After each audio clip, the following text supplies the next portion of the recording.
Morning students. आज हम नए लेसन 7 की शुरुआत करेंगे और लेसन 7 है पादपों में वाष्पोत्सर्जन।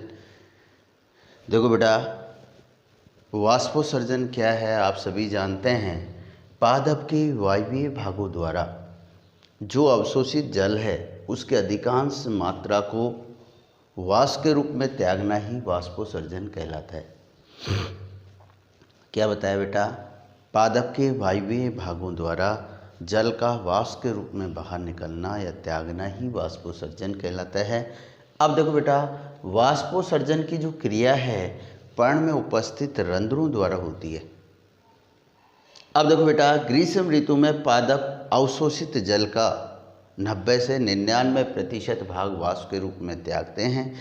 ग्रीष्म ऋतु में जब बहुत तेज प्रकाश होता है तो उस समय क्यों त्यागते हैं बेटा इस जल को, आप सभी जानते हैं। एक तो जल वाष्पोत्सर्जन एक बहुत अच्छी प्रक्रिया भी है, यानी लाभदायक भी है, हानिकारक भी है पादपों के लिए। लाभदायक तो क्यों है, जल का अवशोषण इसी पर आधारित है, आप सभी जानते हैं।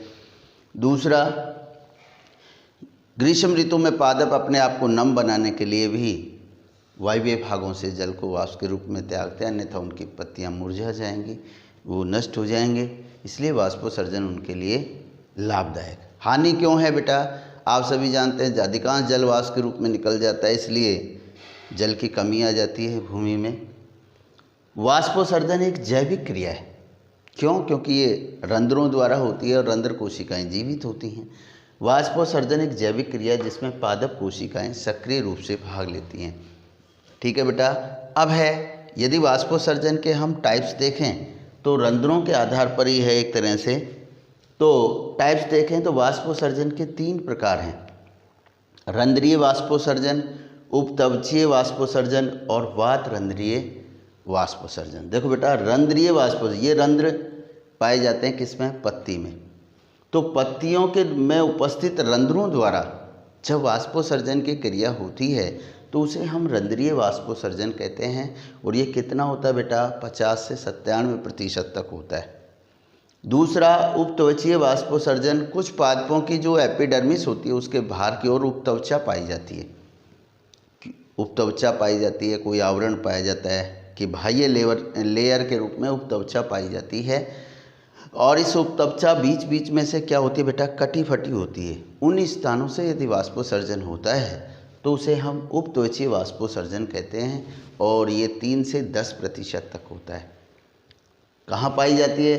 ये मरुद्भिद पादपों में पाई जाती है। कई अधिकांश जहाँ जल की कमी हो उन पादपों में क्या है, बाहर की ओर, कोशिका भित्ति के बाहर की ओर एक और लेयर पाई जाती है जिसको हम उपत्वचा कहते हैं।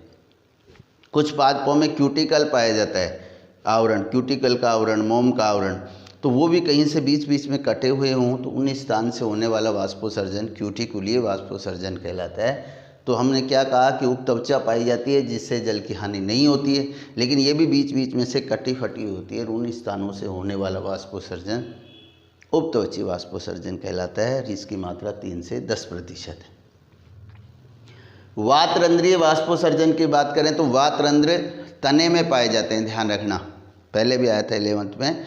वात रंध्र तने में पाए जाते हैं और वात रंध्र जो होते हैं इनके द्वारा होने वाला वाष्पोत्सर्जन वात रंध्रीय वाष्पोत्सर्जन कहलाता है। ना के बराबर होता है, कितना होता है? 0.1%। तो ये था वाष्पोत्सर्जन और वाष्पोत्सर्जन के टाइप। अगला टॉपिक है कि रंध्रों की उपस्थिति के आधार पर पर्ण के कितने प्रकार हैं। तो देखो बेटा, रंध्रों की उपस्थिति के आधार पर पर्ण के टाइप्स देखें, पत्तियों के प्रकार देखें तो 3 प्रकार की पर्ण हैं: अधोपर्ण, अधिरंध्री पर्ण, अधोरंध्री पर्ण। अधोरंध्री पर्ण, इसको इस तरह से भी लिख सकते हैं, अधोरंध्री।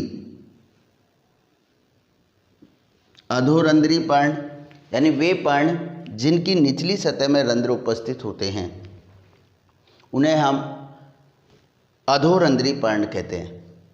और ये अधिकांश द्विबीजपत्री जो पादप हैं उनके अंदर पाई जाती हैं। दूसरा, अधिरंध्री पर्ण, वे पर्ण जिनकी ऊपरी सतह में रंध्र उपस्थित होते हैं उन्हें हम अधिरंध्री पर्ण कहते हैं। मुख्यतः जलोद्भिद पादप आते हैं, प्लावी पादप आते हैं, जैसे वाटर लिली है, उभयरंध्री पर्ण वे पर्ण जिनकी दोनों सतह में रंध्र उपस्थित होते हैं। तो इसके अंतर्गत एक बीजपत्री पादप आते हैं बाजरा और मक्का।